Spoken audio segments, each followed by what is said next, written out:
Hello friends. आज का हमारा टॉपिक है प्रोजेक्ट मैनेजमेंट्स। ये प्रोजेक्ट मैनेजमेंट्स जो होता है हमारे हर प्रोजेक्ट्स के लिए काम आने वाला टूल्स है। कोई भी आप नया सेटअप कर रहे हो, कोई भी नया प्रोजेक्ट ला रहे हो अपने आप, चाहे इंडस्ट्री में हो, आउट ऑफ इंडस्ट्री हो, किसी भी चीज़ पे अगर आप काम कर रहे हो, उसका प्रॉपर प्लानिंग एंड मैनेजिंग बहुत ही इंपॉर्टेंट होता है। तो आज हम वही करेंगे, वन बाय वन सारे इसके स्टेप्स के बारे में हम जानेंगे। जो प्रोजेक्ट को कैसे मैनेज किया जाता है, कैसे इसको रिव्यू किया जाता है, कैसे कंप्लीट किया जाता है और कैसे इसको हैंड ओवर किया जाता है। ठीक है, तो वन बाय वन हम सभी के ऊपर चलते हैं। ओके, चलिए शुरू करते हैं। सबसे पहले हम जानेंगे आज स्टेप्स के बारे में, जो हम किसी भी प्रोजेक्ट को मैनेज करने के लिए वन बाय वन फॉलो करना बहुत ही ज़रूरी होता है। तो सबसे पहले किसी भी प्रोजेक्ट को मैनेज करने के लिए सबसे पहला स्टेप होता है इनिशिएटिंग। ओके, नेक्स्ट प्लानिंग, फिर एग्जीक्यूशन, उसके बाद रिलीज और फाइनल क्लोजिंग। अब हम जानेंगे कि इनिशिएटिंग क्या है, प्लानिंग क्या है, एग्जीक्यूशन क्या है, रिलीज क्या है और क्लोजिंग क्या है। इनिशिएटिंग इन द सेंस, अगर किसी भी काम को आप शुरुआत नहीं करोगे तो कभी कंप्लीट नहीं होगा। तो हमें शुरुआत करना बहुत ही इंपॉर्टेंट होता है। और सेम, जैसे ही आप किसी प्रोजेक्ट को स्टार्ट करते हो तो उसका proper step by step planning होना भी बहुत इंपॉर्टेंट होता है। अगर आपने प्लान ही नहीं किया, स्टार्ट करके छोड़ दिया, तो कभी कंप्लीट नहीं होगा। और प्लानिंग करने के बाद अगर एग्जीक्यूट नहीं हुआ, आपने एक्शन नहीं लिया, तो प्लानिंग का कोई फ़ायदा नहीं है। और एग्जीक्यूट कर दिया आपने, एक्शन ले लिया, और वो रिलीजिंग स्टेज में नहीं आया, तो कोई उसका इम्पोर्टेंस नहीं रह गया। इसलिए रिलीज भी बहुत ज़रूरी है। और जब आपके चारों स्टेप कंप्लीट होते हैं, ऑटोमेटिक फुल प्रोजेक्ट जो आपका है क्लोजिंग स्टेज में आ जाता है। तभी हम जानते हैं डिटेल्स में वन बाय वन ये सारे क्या होते हैं। ओके, तो सबसे पहले जो हमारा है इनिशिएटिंग। किसी भी प्रोजेक्ट को इनिशिएट करने के लिए हमें क्या क्या करना चाहिए। तो सबसे पहले क्या, कैप्चर द प्रोजेक्ट ऑब्जेक्टिव्स। मतलब जिस प्रोजेक्ट को आप कर रहे हो उसके ऑब्जेक्टिव्स क्या क्या हैं। ओके, इसकी रिक्वायरमेंट्स क्या क्या है, उसको आपको कैप्चर करना बहुत ही ज़रूरी है। तो प्रोजेक्ट से आप फाइनल रिजल्ट क्या देने वाले हो। ओके, लास्ट में इसका क्या आउटपुट्स निकलने वाला है, ये ऑब्जेक्टिव्स बहुत ही ज़रूरी है। इसको कैप्चर करना पहले ज़रूरी है। उसके बाद आपको हाई लेवल एक शेड्यूल बनाना पड़ेगा, रिव्यू करना पड़ेगा, टाइमली स्कोप डिफाइन करना पड़ेगा, एंड रिसोर्स को भी मैनेज करना पड़ेगा। अब ये सारी चीज़ें क्या होती है, high level in schedules means, अगर आपने किसी भी प्रोजेक्ट को इनिशिएट किया है तो प्रॉपर शेड्यूल के through, time plan, time charter के थ्रू आपको काम करना पड़ेगा। जो कौन सा काम कब होगा, कैसे होगा, ये सारा आपको प्लानिंग शीट में डालना पड़ेगा। और टाइम टू टाइम आपको रिव्यू भी करना पड़ेगा। प्लस उसका स्कोप डिफाइन करना पड़ेगा, एट द एंड रिजल्ट आप उसका क्या देने वाले हो, उस प्रोजेक्ट का स्कोप क्या है। एंड अगर आप प्रोजेक्ट को करना है तो रिसोर्स का भी मैनेज करना बहुत ही इंपॉर्टेंट होता है। तभी जा करके आपका प्रोजेक्ट कंप्लीट हो सकता है। उसके बाद आता है हमारा start managing the stakeholder expectations. मतलब जो आप प्रोजेक्ट को कर रहे हो उसके लिए आपके जो स्टेक होल्डर्स हैं, ऑनर्स हैं, उनकी एक्सपेक्टेशंस क्या है, उसको मैनेज करना बहुत ही ज़रूरी होता है। अगर आप प्रोजेक्ट को कंप्लीट करने के लिए आगे बढ़ रहे हो और स्टेक होल्डर का मेन मोटिव भी उसमें नहीं हो रहा है, कमिट नहीं हो रहा, फुलफिल नहीं हो रहा है, तो उसको कंप्लीट आपको करके भी कोई रिजल्ट नहीं आने वाला है। इसलिए स्टेक होल्डर का मोटिव उसमें फुलफिल होना बहुत ही ज़रूरी होता है। उसके बाद हमारा किक ऑफ द प्रोजेक्ट्स। अगर आप इनिशिएट करते हो तो सबसे पहले इस सारे स्टेप को फॉलो करके उसके बाद हमें आगे बढ़ना है, किक ऑफ करना है, स्टार्ट करना है प्रोजेक्ट को। ओके, तो जब हम इनिशिएट करते हैं प्रोजेक्ट को, तो जैसा कि हमने स्टार्टिंग में कहा, प्लानिंग फेज से हमें गुजरना बहुत इंपॉर्टेंट होता है। अगर आपकी प्लानिंग स्ट्रॉन्ग है तो प्रोजेक्ट 100% सक्सेस होगा। अब प्लानिंग में क्या क्या चीज़ हम देखते हैं। सबसे पहले हमें क्या करना होता है, complete the communication plan with CFT team. CFT बोले तो क्रॉस फंक्शनल टीम। मतलब हमें जो कम्युनिकेशंस करने हैं उसके लिए, और जिसके साथ करने हैं, तो एक टीम का होना बहुत ज़रूरी होता है। इस CFT में क्या क्या आएंगे, सभी आ जाएंगे आपके। R&D आ जाएंगे, कॉस्टिंग आ जाएंगे, रिसोर्स आ जाएगा, मार्केटिंग आ जाएगा, मैनेजमेंट आ जाएगा, क्वालिटी आ जाएगा, सभी आ जाएंगे। क्रॉस फंक्शनल टीम का एक ग्रुप बनता है जिसके थ्रू क्या कम्युनिकेशन कौन कैसे करेगा, इसकी प्लानिंग होना बहुत ज़रूरी होता है। उसके बाद जब भी आप कोई प्रोजेक्ट स्टार्ट करते हो तो उसका लाइफ साइकिल पहले ही डिसाइड कर लेना चाहिए। इस प्रोजेक्ट को हमें करना है तो कब तक कंप्लीट करना है। हमने स्टार्ट किया और एंड हमें पता नहीं है, तो प्रोजेक्ट चलता रहेगा, ख़त्म ही नहीं होगा। हमें डिफाइन करना पड़ेगा, हमें 1 महीने में ख़त्म करना है, 2 महीने में ख़त्म करना है, या 1 साल में करना है, कब करना है, कब तक करना है। अगर साइकिल उसका डिफाइन है तो हमें उसके अकॉर्डिंग ही प्लान करना पड़ेगा। उसके बाद गैदर द रिक्वायरमेंट्स। जब हमने साइकिल डिफाइन कर लिया, टाइम साइकिल पता चल गया हमें, तो हमें रिक्वायरमेंट्स क्या क्या है उस प्रोजेक्ट को करने के लिए वन बाय वन सभी के ऊपर हमें फोकस करना पड़ेगा।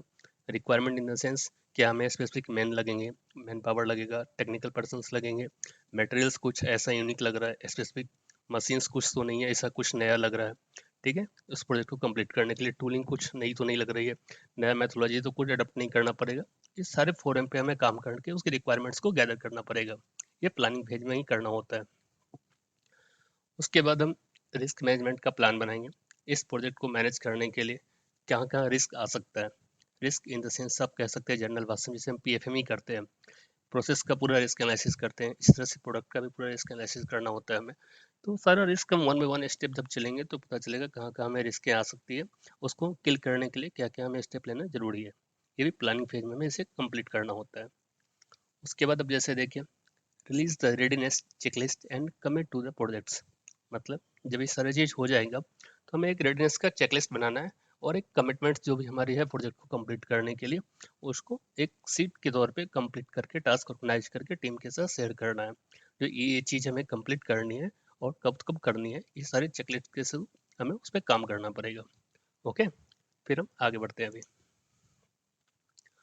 जब हमारा प्लानिंग का फेज एक कंप्लीट होता है तो हम नेक्स्ट आएंगे एग्जीक्यूशन पे। ओके, सबसे पहले हमने इनिशिएट किया, फिर हमने प्लान किया कैसे कैसे करना है, अब हमें एक्शन लेना है, एग्जीक्यूट करना है। उसके लिए क्या करना पड़ेगा, जब भी आप प्रोजेक्ट को स्टार्ट करते हैं तो उसकी रिव्यू और मीटिंग बहुत इंपॉर्टेंट होती है। तो स्टैंडिंग टीम मीटिंग आप कर सकते हो, राउंड सर्कल मीटिंग कर सकते हो, टेबल मीटिंग कर सकते हो, कॉन्फ्रेंस हॉल मीटिंग कर सकते हो, कोई भी मतलब एक मीटिंग होना इंपॉर्टेंट बहुत ही होता है किसी प्रोजेक्ट को कंप्लीट करने के लिए। तो मीटिंग किसके साथ करना है, सीएफटी के साथ आप मीटिंग कर सकते हो। ओके, उसके बाद manage changes via the CFT and update the schedules. जैसा कि आपने प्रोजेक्ट चार्टर बनाया, प्लान बनाया, सीट बनाया, कब कब करना है, क्या क्या करना है, तो उसको टाइम टू टाइम अपडेट करना बहुत ही ज़रूरी होता है। अगर आप सोच समय पर रिव्यू नहीं करोगे सीएफटी के साथ बैठ के पूरी टीम के साथ, तो उस प्रोजेक्ट को आप एग्जीक्यूट नहीं कर पाओगे। ओके, इसी तरह से उसका monitor and control execution progress. जब जब आप रिव्यू करोगे, मीटिंग करोगे, तो उसका प्रोग्रेस भी उसमें पता चलेगा, जैसे फलाना काम इस डेट को ऐसे कंप्लीट होना है, या कोई ऐसा मटेरियल्स है इस डेट को ऐसे आना है, तो उस डेट को आया या नहीं आया, ये जब तक रिव्यू नहीं होगा, मीटिंग नहीं होगा, तो उसका प्रोग्रेस पता नहीं चलेगा। ठीक है, अगर वो आ गया तो डन है, नहीं आया तो क्या चेंजेज आया जो सीएफटी आपको बताएगा, जो भी नया अपडेट बताएगा वो आपको शेड्यूल में अपडेट करना पड़ेगा। उसके बाद रिव्यू ऑन रेगुलरली बेसिस, मतलब डेली जो हमारा प्रोग्रेस हो रहा है उसको हमें रिव्यू करना बहुत इंपॉर्टेंट होता है, तभी जाके प्रोजेक्ट एग्जीक्यूट हो सकता है।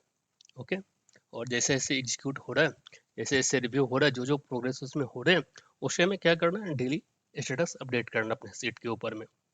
ठीक है, तो ये हमारा एग्जीक्यूशन का फेज है। अब हम नेक्स्ट आते हैं रिलीज पे।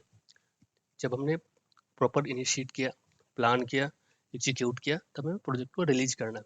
रिलीज करने का स्टेप क्या होता है, सबसे पहले हमें complete release the readiness and checklist में आपका रिलीज जो प्रोजेक्ट हुआ है, ओके, इसका रेडीनेस क्या है, ये चेक शीट एक बनानी पड़ेंगे, उसके थ्रू आपको शेयर करना पड़ेगा। उसके बाद plan the release activities, means जो प्रोजेक्ट हमने नया रिलीज किया है, हैंडओवर किया है, इसका बनाने का जो हमारा एक्टिविटीज है डे बाय डे जो हमें कंप्लीट करनी है, उसका एक लिस्ट बनाना पड़ेगा, प्लान बनाना पड़ेगा सीएफटी के साथ बैठ करके। उसके बाद release go and no go decisions. जब वो शीट बनेगी, प्लानिंग शीट बनेगी, तो उसमें क्या क्या करना है, क्या क्या नहीं करना है, और डिसीजंस जो हमारे टीम के साथ लिया जाएगा वो उस पर रिलीज करना है। उसके बाद कंप्लीट द रिलीज एक्टिविटीज, फिर हमें प्रोजेक्ट को रिलीज करना है, कैसे, सारे टीम के साथ बैठ करके। उसके बाद जब भी आप प्रोजेक्ट को पूरा फाइनल स्टेज तक ले आते हो, उसे आपको फाइनल रन में लाना है, मास प्रोडक्शन में लाना है, रिलीज में लाना है, तो आपको फॉर्मल रिलीज अप्रूवल भी लेना पड़ता है। अप्रूवल ले लो मैनेजमेंट के साथ, जो सर ऐसे ऐसे चीज़ें कंप्लीट हो चुका है, हम इसको फाइनल रिलीज करने के लिए जा रहे हैं, तो विथ अप्रूवल आप प्रोजेक्ट को रिलीज कर सकते हो। ओके, उसके बाद जैसे प्रोजेक्ट आपका रिलीज आता है, तो लास्ट हमारा आ जाता है क्लोजिंग फेज। अब क्लोजिंग फेज में हम क्या करते हैं, ये हमारा फाइनल है, सारा प्रोजेक्ट कंप्लीट हो गया, conduct a project retrospective and हिस्ट मीटिंग्स। मतलब जो भी हमें प्रोजेक्ट बनाने के लिए जो भी हमारा प्रोसेस रहा है, जो भी हमारी हिस्ट्री रही है, ओके, वो पूरा हम अपने टीम के साथ शेयर करते हैं, बताते हैं कहाँ कहाँ हमने इस प्रोजेक्ट को किस तरीके से इसे कंप्लीट किया है।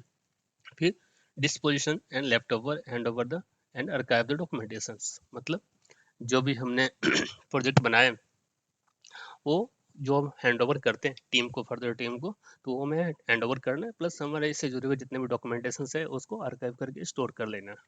ओके, उसके बाद प्रोजेक्ट की समरी जो हमारी टीम है उनके साथ शेयर करना है, पब्लिश करना है, और बाद में obtain the agreement product work is completed, team के साथ डिस्कस करके मैनेजमेंट के साथ हमने एग्रीमेंट बता देना, साइन ऑफ करके जो भाई इस प्रोजेक्ट को हमने कंप्लीट कर दिया है। देन फाइनल लास्ट में just celebrate with your teams, recognize the team जिसने अच्छा परफॉर्म किया, टाइम पे परफॉर्म किया, एंड उसको क्लोज करना है। Okay, thank you so much. Any question you can comment in comment sections. Okay, thank you.